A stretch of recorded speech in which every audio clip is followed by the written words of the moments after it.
একই রকমভাবে মাছ খেতে খেতে আর ভালো লাগছে না, তাহলে আজকের এই রেসিপিটি ট্রাই করে দেখতে পারেন। খুবই সুস্বাদু ও মজাদার হয়, একদম ভিন্ন একটি রেসিপি। আশা করছি ভিডিওটি আপনাদের ভালো লাগবে। তো এই রান্নাটি তৈরি করার জন্য আমি এখানে নিয়ে নিয়েছি কিছু শুকনো মরিচ, একটি পেঁয়াজ এবং কয়েক কোয়া রসুন, এবং নিয়ে নিয়েছি পাঙ্গাস মাছ একদম ছোট ছোট টুকরো করে, এবং এক পিস লেবু।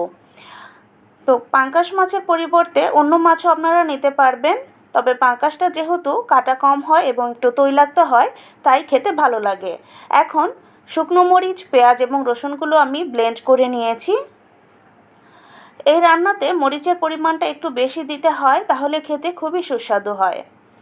তো মিশ্রণটা আমি মাছের সাথে দিয়ে দিলাম। এখন দিয়ে দিচ্ছি আধা চা চামচ হলুদের গুঁড়ো এবং আধা চা চামচ ধনিয়ার গুঁড়ো, স্বাদ অনুযায়ী লবণ। এই পর্যায়ে দিয়ে দিব সরিষার তেল।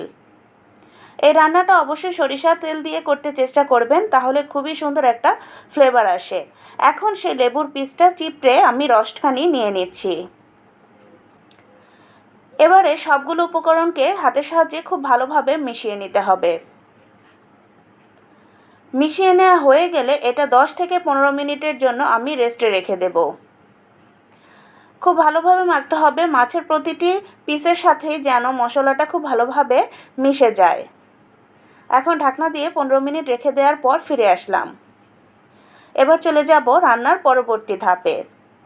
একটি কড়াই গরম করে নিয়ে এখন মাছের সেই মিশ্রণটাকে ঢেলে দিচ্ছি।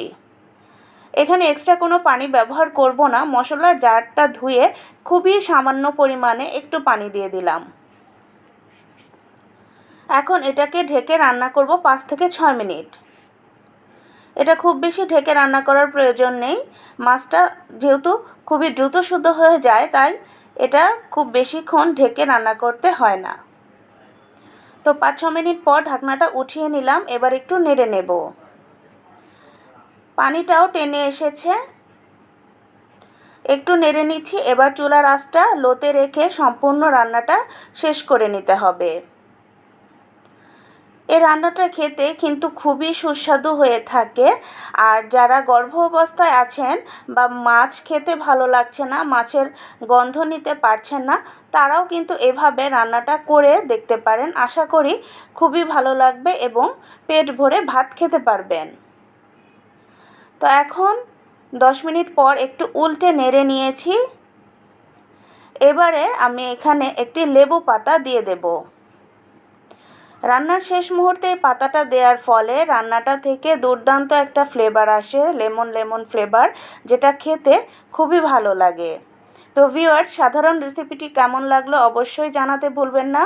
আর ভালো লেগে থাকলে তো লাইক, কমেন্টস এবং শেয়ার অবশ্যই করে দেবেন, এই আশাই করছি। আল্লাহ হাফেজ।